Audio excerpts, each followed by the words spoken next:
Today we're having a powerful conversation with Dr. Margaret Cochran, known as the Relationship Doctor on TikTok. She's spent over 25 years helping people with their mental, emotional, and spiritual growth. Today we're discussing the much-needed topic of breaking inherited patterns. The behaviors we swore we'd never repeat but somehow find ourselves doing so anyway. You're going to learn how to identify them and finally release what no longer fits, so stay tuned.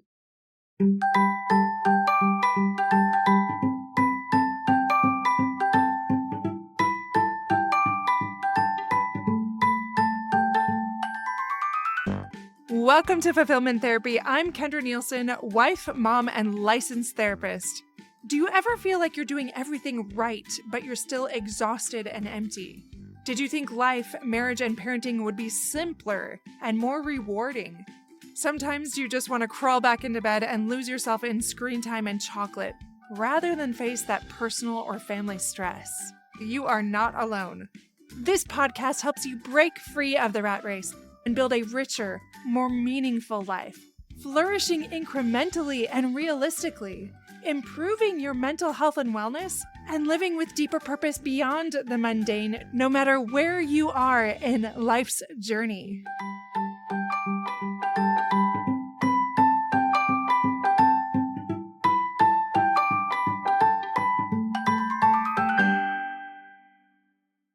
Welcome back to Fulfillment Therapy. Today we have our special guest here with us, Dr. Margaret Cochran. She's a transpersonal psychologist and licensed clinical social worker with over 25 years of experience. She helps people bridge mental, emotional, and spiritual growth in practical, compassionate ways. She's been featured on BBC, ABC, Fox, NBC, and the Huffington Post for her insights into how healing the self transforms the family. As the relationship doctor on TikTok, Dr. Margaret shares tools that help parents and partners move beyond survival mode, teaching how to quiet the inner critic, release guilt, and cultivate authentic connection at home. So very excited to have you on the show today. Thank you for coming on. Oh, it's such a pleasure to be here. Thank you for inviting me. I'd just like to hear in the beginning a little bit about how you got into this space and why you're passionate about it. Actually, my first graduate degree was in education, so I was a teacher. I realized as I was teaching that more and more people were needing things from me that were not about multiplication tables and how to spell. And that drew me to my next graduate degree, which drew me to my next I just collect them. I don't know what to say. I'm either confused or sadomasochistic. I'm not sure which it is. But the bottom line was that I kept looking more and more for ways to help people get beyond their stuckness. Yeah. And there are lots of different kinds of stuckness, aren't there? It can be about ourselves, about our personally, it can be about our career, about our kids. There are all kinds of ways that we can get stuck. But finding ways to get out of getting stuck opens the world in an amazing manner that often in our stuckness we can't even imagine. Yeah, definitely. And that's what I'm so excited to talk to you about today. So more specifically, generational patterns and getting unstuck from those. So why is this particular thing exciting to you, and what have you noticed as you've started to delve into that? It's particularly exciting in a clinical sense to me because I see the damage it does. And I see how if you don't stop the dominoes from falling, they will continue to infect future generations. And that's a cruel thing. So it's exciting to me to be able to help people step out of that particular kind of stuckness and break the chain. Yeah, absolutely. Do you mind sharing those inherited patterns or those negative things that happen in your life that adversely affect yourself and future generations? What do you mean by that? There are two pieces to it that I think are significant. One is there's a biological piece. We inherit predispositions toward our brains working in a certain way. And as a result of that, we can be more or less reactive. We can have a tendency toward mental illness. And those are all things that create patterns that are often destructive to ourselves and others. And then the second piece is the socialization piece, where what we're surrounded with, what we're exposed to, is what encourages us to either make those predispositions bigger or mitigate them and make them smaller. So in my work, the trick is, one, to get the diagnosis correct if one is needed, and two, to be able to help the person learn new ways of interacting with others that are more constructive and more loving to themselves and everyone they encounter. So what are some of those typical patterns, especially since our audience is often parents in their middle ages, a wide range of kids that are middle school, elementary school, all of that, high school? What do you notice with that demographic that comes up as those patterns that are adversely affecting their lives where they feel like really stuck? Can you give us some examples? Yeah, here's one. Perhaps there was a pattern that your parents had that you didn't like. And maybe they used to scream at you or swear at you or something, things like that. And you swore, when I grow up and I become a parent, I'm never going to do that. I swear I'm never going to do that. And then one day your kid does something and out of your mouth comes the very thing you swore you'd never do. And you think to yourself, what's happening to me? Mirror on the wall, I am my parents after all. What's going on? You got to remember that when you are exposed to something, a way of thinking or a way of feeling over a long period of time, you literally create grooves in your brain, neural pathways, okay? And the deeper that groove, the more apt you are to use it. And guess what? Under stress, difficult situation with a kid, parent, under stress, what do we fall back on? Our oldest learned behaviors. And what are our oldest learned behaviors? Those deeper grooves. So, although here you said, I'm never going to do that, back here you say, yeah, that's what we do. You just do that. Yeah. With that in mind, I think about my mom, a wonderful woman in so many ways. And we often felt as kids like a burden. There's 7 siblings, a lot of us. And now I have compassion for that woman that was trying to raise 7 children and by herself for a while. But growing up feeling like I was a burden, I said just that. You know what? I'm never going to make my kids feel like they're a burden. I'm never going to make them be so busy and so preoccupied mentally that they feel like they can't ask me anything.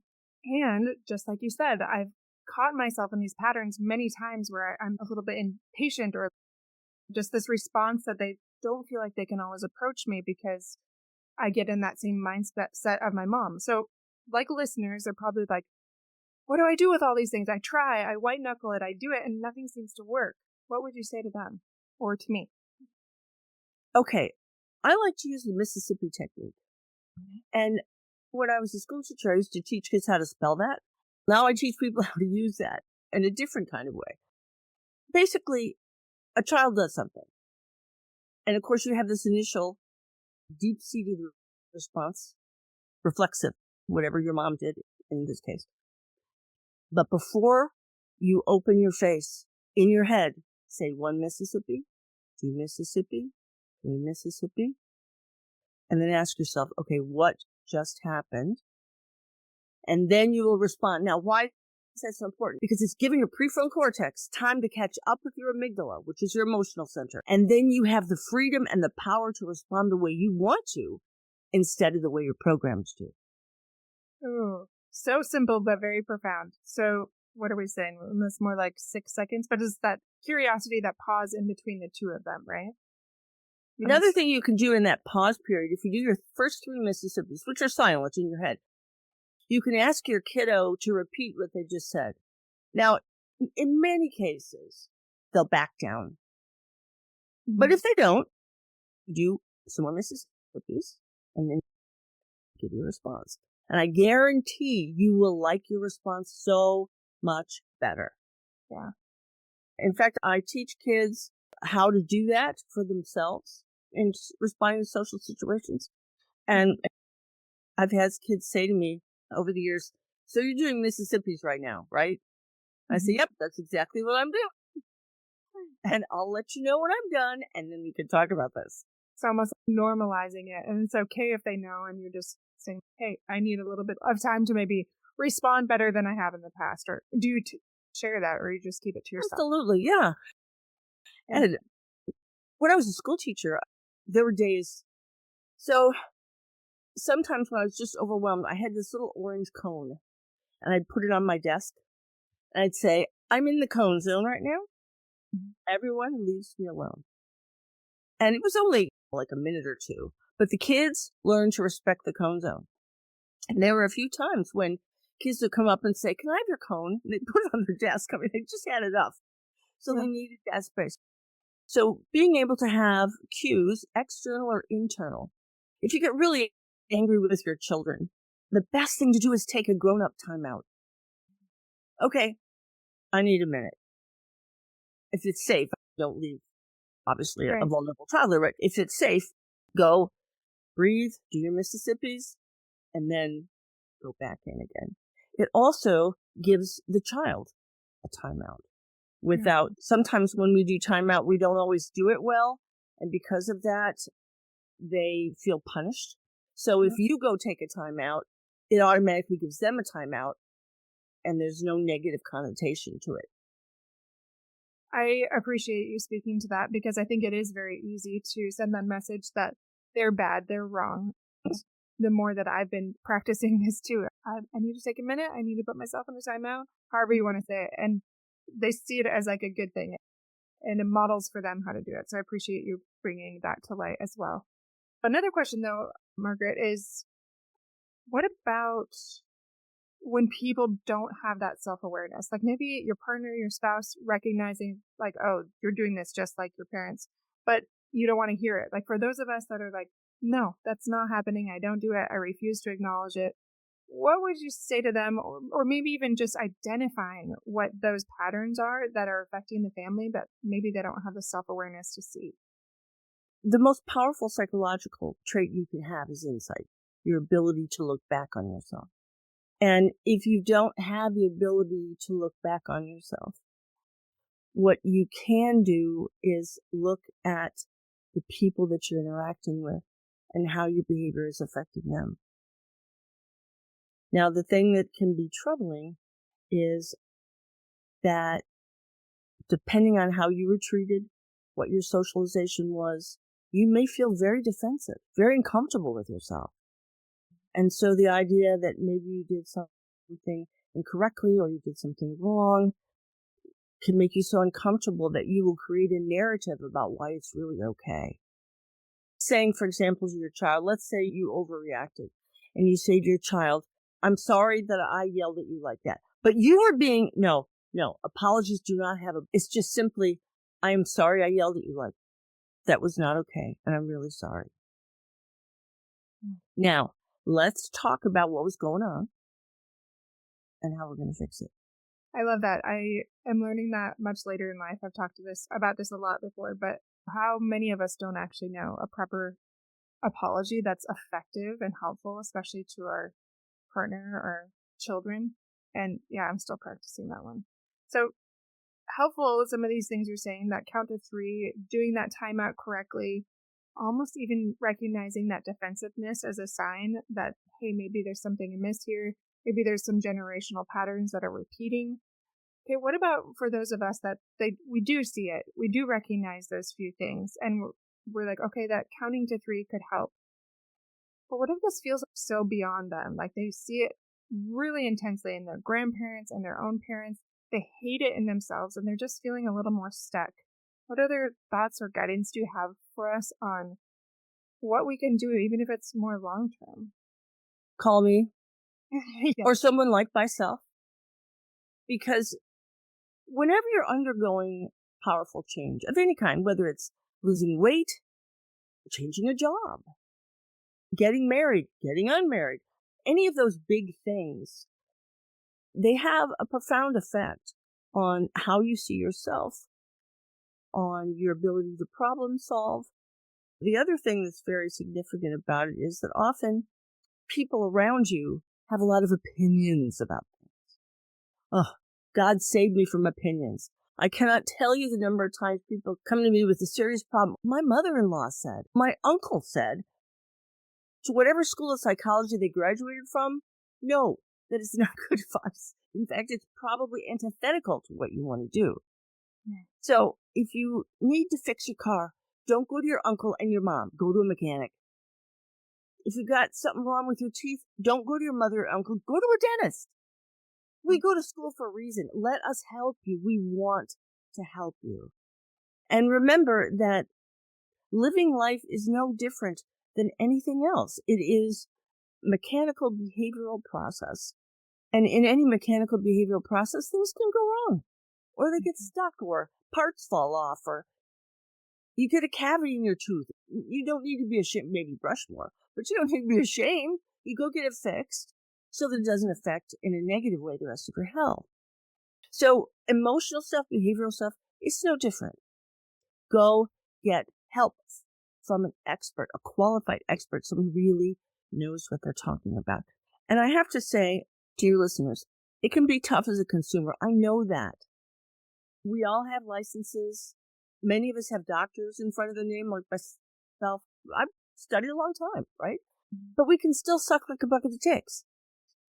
And the trick is to figure out, okay, who's giving me advice that's helpful and who's just giving me psychobabble that there are so many influencers out there who say, oh, yes, I'm an expert on this or that. They never studied it.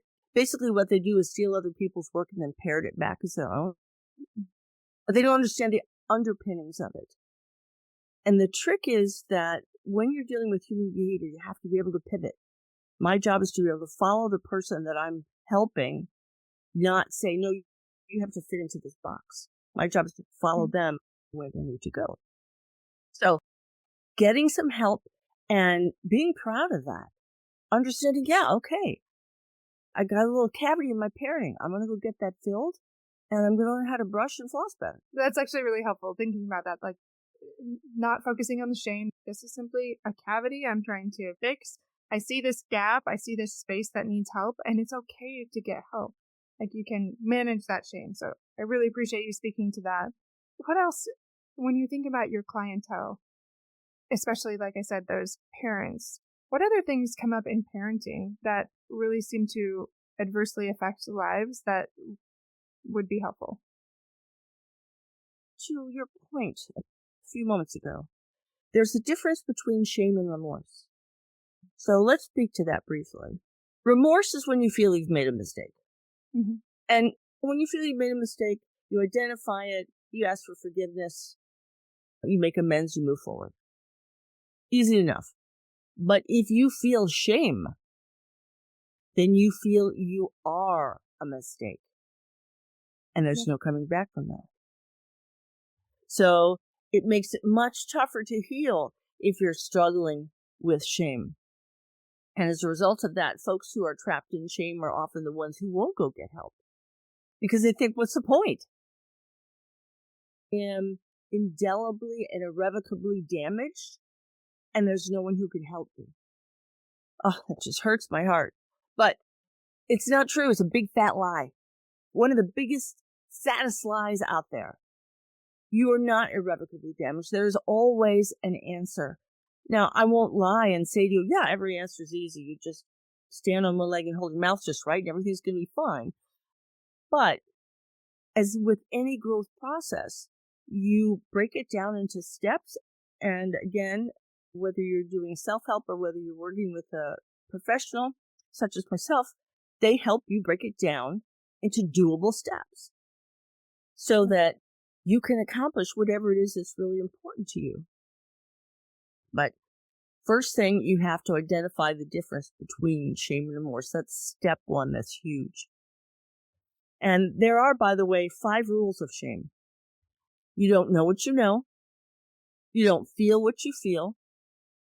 To tell the truth is to betray, so you never do that. And rule number 5, my personal favorite, is you can't have a need someone else might not want to meet.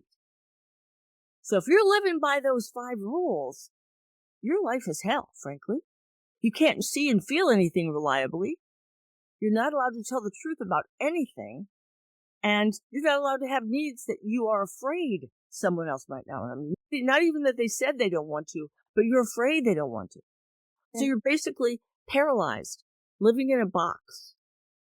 And when things come knocking on that box, you have no tools, no wherewithal, because you can't trust your judgment. You can't speak the truth, and you can't ask for help. So it sounds like there's the different rules for shame that you said for a lot of people that have shame that might not even come in. Hopefully some of those are coming in and working through those things. But the parents that do experience maybe that remorse, okay, there are these patterns in my life. I swore I wouldn't repeat, and here I am. Like you mentioned, anger. Do you notice other ones like maybe escapism or negative coping, or what pops up that is a pattern that maybe some of us aren't aware of that we'd like to work on? A big one is avoidance. When you grew up, if you grew up in a family that, and all families, of course, are on a continuum. So you have severe dysfunction on one end and mild dysfunction on the other. All families have things, right? If you grow up somewhere north of mild, the rule is if someone does something egregious, there are no mechanisms in a toxic family to repair anything. Because of the rules of shame. You can't see or feel, you can't talk about anything. So there are no mechanisms for repair. So what you do is when someone does something horrible and egregious, you just pretend it didn't happen. Yeah. Except the wound is there. And you end up with death by 1,000 cuts. Now here's a really important rule to remember. You can't clean the kitchen if you won't see the dirt. Love that. Okay, you gotta be able to do that and go in there and say, yeah, this is what's happening right here. But if I'm not in a shame place, this is where shame comes in. If I look at the dirt and I'm in shame, I'm going to avoid. But if I look at the dirt and I'm in a place of remorse, I say, wow, that's dirt. I need to get out the Hoover and take care of that, right? Yeah. And scrub the floors a little bit, whatever I need to do. And it is an incredibly, powerfully positive message for your children to show them you can screw up, you can forgiveness, you can make amends, and you can move on. I'm learning that also later in parenting. I feel like more and more of these lessons are front and center, as you have especially older kids that are very willing to point these things out, whereas younger kids are a little bit more oblivious. I really appreciate that modeling that is, I got to say that again. I love it. You can't clean the kitchen. You can't see the dirt. Yeah, you have to see the dirt to clean the kitchen. Yeah, exactly. And just focusing on that, if you think of it from that lens, we all have things that we want to clean up, that we want to improve for our families. Just if we could go back and improve our childhood, we would very much want certain things changed and improved. And we're doing the same things. Like we're not going to nail it every time, even though we remember wanting that change for ourselves as children. That was a powerful start to our conversation with Dr. Margaret Cochran. If you're listening and realizing that there are patterns that you're ready to release, you are not alone. This work is brave and it's worth it. If you want more support as you heal and grow, make sure you're on our email list so you don't miss new resources, workshops, and podcast updates. You can also explore our courses on starting your own podcast and building an online business with purpose, as well as tools to improve your personal and family life. Reach out to us at fulfillmenttherapy.org to get some hand-on experiences on how you can do this yourself. You'll find everything there from email signups, programs, internship information, social media links, all of that on fulfillmenttherapy.org, so check it out there. We'll see you back here for part 2 coming up.